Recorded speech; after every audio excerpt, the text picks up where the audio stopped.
إن الحمد لله نحمده ونستعينه ونستغفره ونعوذ بالله من شرور أنفسنا ومن سيئات أعمالنا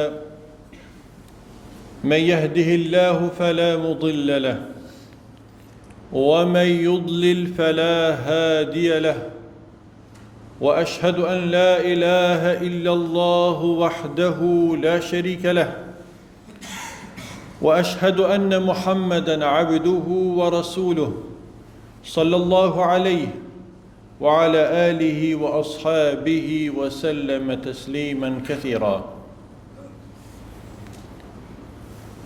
Të gjitha falenderimet I takojnë Allahut subhanahu wa ta'ala.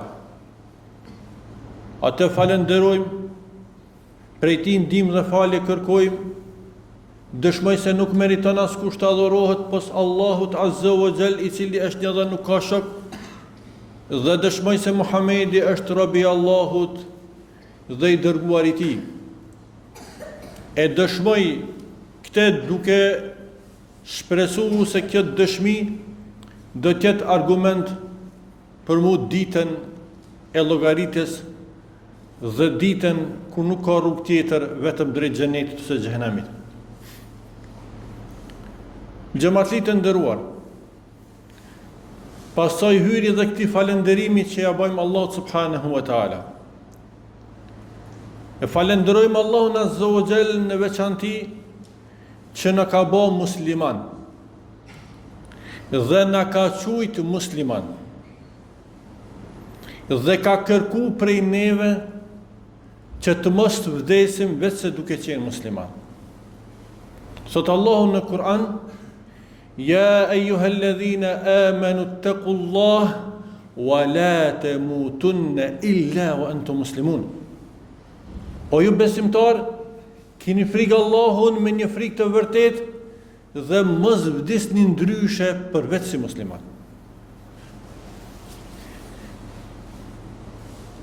Islami është feja Allah subhanahu wa ta'ala, të cilën e zbritim për robët e Tij, dhe për cilën Allahu azza wa jall është I kënaqur që ka zgjedhur fe për ne. Allah subhanahu wa ta'ala thot: Inna ad-dina 'inda Allahi al-Islam. Fe e vetme e pranuar të Allahu është Islami. Pastaj thot: Wa man yabtaghi ghayra al-islami dinan falan yuqbala minhu. Ai I cili kërkon dhe dëshiron fe tjetër pos Islamit nuk do t'i pranohet. Allahu nuk pranon fe tjetër përveç fesë së Tij. Dhe Islami është pikërisht porosia kryesore e gjithë pejgamberëve. Pra gjithë pejgamberët thirrën në fenë Allahut azza wa jall dhe I porositën familjet e tyre dhe popujt e tyre me këtë fe të Allahut subhanahu wa ta'ala.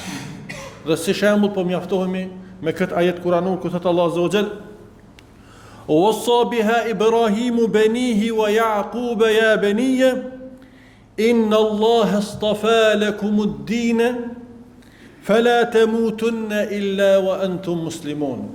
Thot Allah azza wa jall, dhe kujto pra kur Ibrahimi me këtë fe I këshilloi bijtë e tij, po ashtu edhe Jakubi, dhe u tha: O bijtë e mi, me të vërtet Allahu ka zgjedh këtë fe për juve.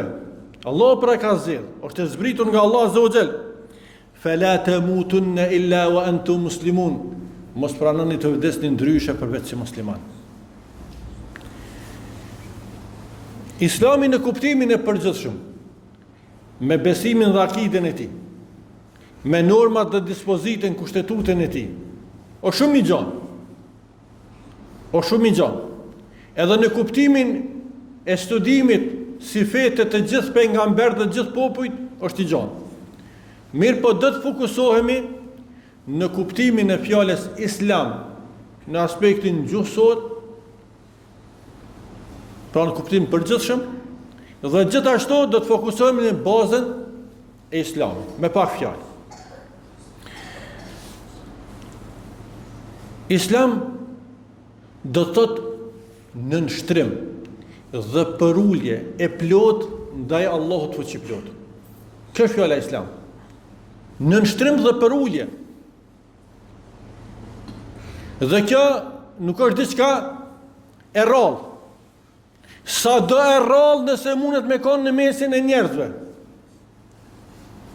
Me qenë se sot Islami nuk është diçka e hujës e rrallë në botë.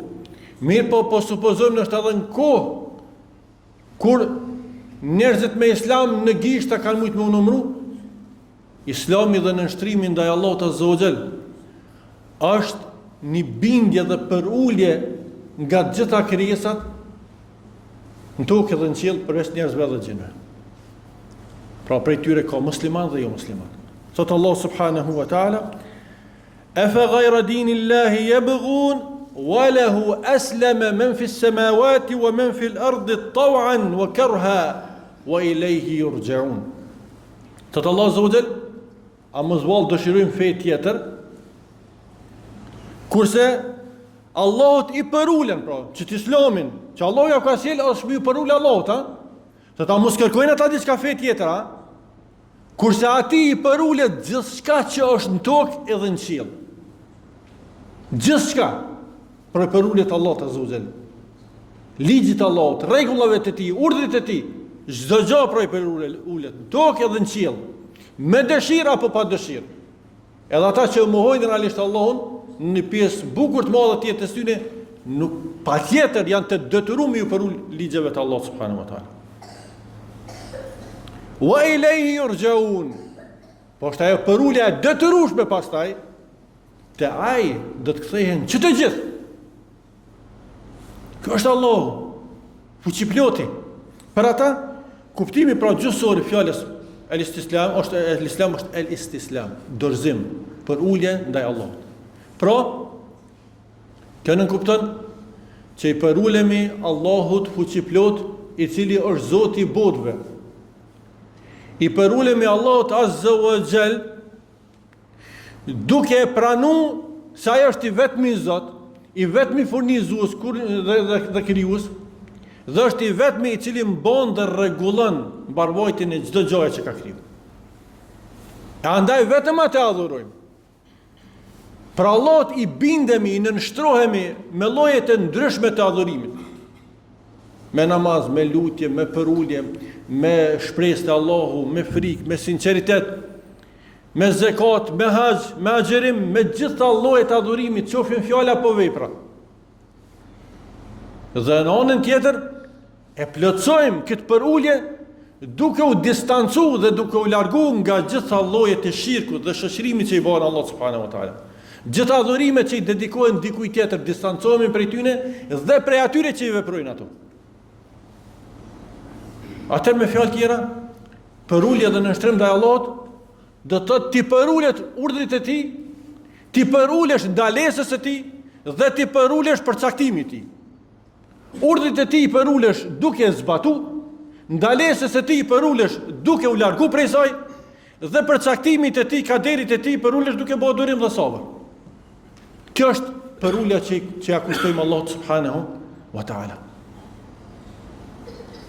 E që realisht e gjithë kjo nuk mund plotësohet pa pjesën e dytë, e që gjithë kjo të bëhet në përputhje me pasimin e pejgamberit sallallahu alajhi wasallam. Për arsye se thon ndryshe, e që tham realisht edhe fillum në fillim, përveç kuptimit që do ta shpjegojmë këtu përgjithshëm të Islamit, baza e Islamit, cila është ajo? Është shahadeti. Dëshmia la ilaha illallah Muhammedur Rasulullah. S'ka të adhuruar tjetër, pas s'ka Zot që meriton të adhurohet pas Allahut një, dhe se Muhamedi është i dërguari i tij. Pra nuk plotësohet pjesa e parë përderisa të jemi ata që pasojmë pejgamberin sallallahu alajhi wasallam. E çka do thotë dëshmia se Muhamedi është i dërguari i Allahut? Do të thotë se ti e urdhron, pra se bindja ndaj Muhamedit sallallahu alajhi wasallam është bindja ndaj Allahut. Por i bindemi atij duke ndjek urdhat e tij, porositë e tij, duke u largu prej ndalesave që ka ndaluar pejgamberi sallallahu alajhi wasallam, duke adhuru Allahun vetëm ashtu siç ai na ka mësuar. Pra duke u distancuar nga bedatet, nga risit në fe, nga rituale që mund me shpif njerëzit, se do të adhurohet vetëm Allahu sinqerisht dhe duhet të adhurohet ashtu që na ka mësuar ai nëpërmjet pejgamberëve dhe librave të shpallura. Pra, thonë ndryshe vllazni, nuk ka islam pa shahadet. Nuk ka baza e themeleve të islamit. Është fjala la ilaha illallah Muhammedur Rasulullah. Dëshmia se nuk meriton askush të adhurohet pas Allahut një. Dhe se Muhamedi është i dërguar i tij. Ose ndryshe, ashhadu an la ilaha illallah wa ashhadu anna Muhammeden abduhu wa rasuluhu. Pra dëshmoj se Allah është i vetmi që meriton të adhurohet, pra është një Zot dhe i vetmi që meriton të adhurohet, dhe dëshmia se Muhamedi është robi i Allahut dhe i dërguar i tij. Pse robi i Allahut? Robi i Allahut i përulum, i dorëzum, i nënshtruar me plot kuptimin e fjalës. Se Zot do veç një, veç Allah, veç ai meriton të adhurohet. As pejgamber, as melek, as kur gjë. Se vetëm Allahu adhurohet. Mirë po pejgambert pasohen se rruga e tyre është e artë, ajo rrugë që drejt Allahut, drejt përuljes dhe në nështrimin ndaj Allahut subhanahu wa taala. Pra nuk ka islam pa shahadet, edhe ky shahadet duhet i plotëson kushtet e veta, e të cilat janë shtatë, vetëm po i përmendim. E para është me ditë kuptimin e kësaj fjale, që në këtë hyrje e shpjegum atë në mënyrë të përgjithshme. E dyta, me ka një bindën këtë fjalë, pastaj me ju dorëzu kësaj fjale, me dëshmu dhe me thonë këtë fjalë. Ai që nuk e thot shahadetin, ai nuk është musliman. Ai cili nuk është i bindur në shahadetin nuk është musliman. Po ai që thot dhe s'ia din kuptimin, hiç çysh ka mu bindë. Çka thot ai? Pra duhet me ditë kuptimin, duhet me u bind dhe duhet me dëshmu këtë. Pastaj kjo shoqërohet me sinqeritet, pra dëshmi e cila thuhet me zemër, me sinqeritet, dhe dëshmi e cila vërtetohet me punë edhe nga ona e jashtme, e para esenciale me dëshmu shahadetin, se një nuk mund të hinë në islam pa e dëshmu, pa dëshmuhet ajo, dhe pastaj është el mehabbe, ose dashuria për këtë fjalë, dashuria për Allahun, për pejgamberin e Islam, dhe për gjithë ata që dojnë këtë fjalë. Elusë Allah subhanahu wa ta'ala, që të narun besimin dhe imanin ton, të narun fejnë ton në kuptimin individual, se feja Allah të shtërujtur dhe mbrojtur gjithsesi.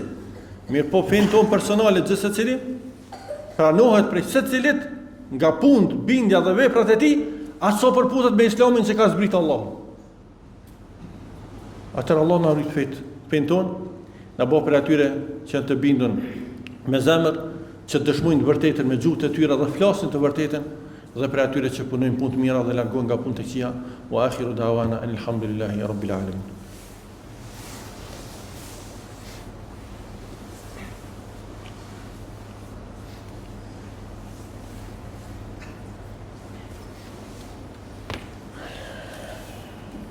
Bismillah walhamdulillah wassalatu wassalamu ala rasulillah. Gjithëherë falenderojmë Allahun te bareke ve taala. Salavat dhe selame dërgojmë mbi të dërguarin ton që Allah azza wa jall e dërgoj me shirë dhe shpëtim për mbar njerëzimin. Vëllezër të nderuar, shahadeti si bazë e islamit dhe islami si feja e Allahut në përgjithësi me gjitha rregullat dhe parimet e veta, e jep njeriu lumturinë këtë botë. E bën njeriu të jetë i lirë. Paramendo ai i cili nënshtrohet vetëm Allahut azza wa jall, kjo nën kupton se nuk i nënshtrohet askujt tjetër. Nuk i dorëzohet askujt tjetër. Nuk është rob i askujt tjetër. Ai është i lirë. Ai e gëzon lirinë, ai e gëzon pavarësinë. Mirë po në suaza të qeni rob i Allahut subhanahu wa taala. Dhe kjo i sjell shpëtimin në botën tjetër. I sjell lumturinë në botën tjetër. Kjo jetë është e shkurtë. Mirë po me këtë jetë të shkurt njeriu mund ta fitojë të përhershme në xhenetin, me gjithë ato begati që i ka. Dhe për fund, a e dini se cila është ajo keqardhja më e madhe që e ndjejnë njerëzit ose do ta dëshmojnë njerëzit ditën e Kiametit? Është ajo që Allah azza wa jalla thot në këtë ajet kuranor: ويوم يعض الظالم على يديه يقول يا ليتني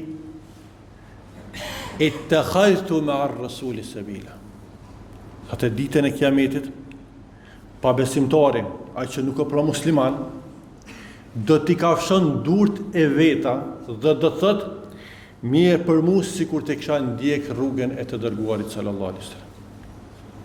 Ai ka ndodhur dikujna, s'po flas juve nështë apo dikujna me po që i kafshon durt e veta prej tmerrit, prej zemrimit, prej mjerimit. Do t'i kafshojnë pra durt e veta. Sikur të kisha ndjek rrugën e të dërguarit sallallahu alaihi wasallam. Dhe prej shkaqeve që më shumë t'i bën që njerëzit me u largu rrugës së Pejgamberit sallallahu alaihi wasallam, janë ajo që vjen ajetin e radhës. Ja wejlata lejteni lem attakhidh fulanan khalila. Mirë për mu, sikur filanin mos të kisha marrë shok, mos të kisha pos shok. Shoku i keq është ai që të largon nga rruga e Allahut azza wa jall. Andaj shoqëronu me njerëz të mirë, me njerëz që janë namazli, me njerëz që i bindën Allahut, me njerëzit që dojnë fenë Allahut dhe i ndjekin mësimet e tij, ashtu që të mos i shmongni kësaj rruge e inshallah Zoti nuk na bën për atyne që do t'i kafshojnë atë ditë durt e tyne, vetëm që kanë ndjek rrugë tjetër pas rrugës së Muhamedit alayhis salam, ose thon ndryshe për gjithë njerëzimin që kanë ndjek rrugë tjetër pas rrugës së pejgamberëve, se rruga e tyre është e njëjtë dhe përbashkë dhe që e gjithatë çon tek Allahu subhanahu wa ta'ala. Allahumma salli ala Muhammedin wa ala Muhammad kama sallaita ala Ibrahim wa ala Ibrahim innaka Hamidum Majid wa barik ala Muhammedin wa ala Muhammad kama barakta ala Ibrahim wa ala Ibrahim innaka Hamidum Majid. Inna Allaha ya'muru bil 'adli wal ihsani wa ita'i dhil qurba wa yanha 'anil fahsha'i wal munkari wal baghi ya'idukum la'allakum tadhakkarun.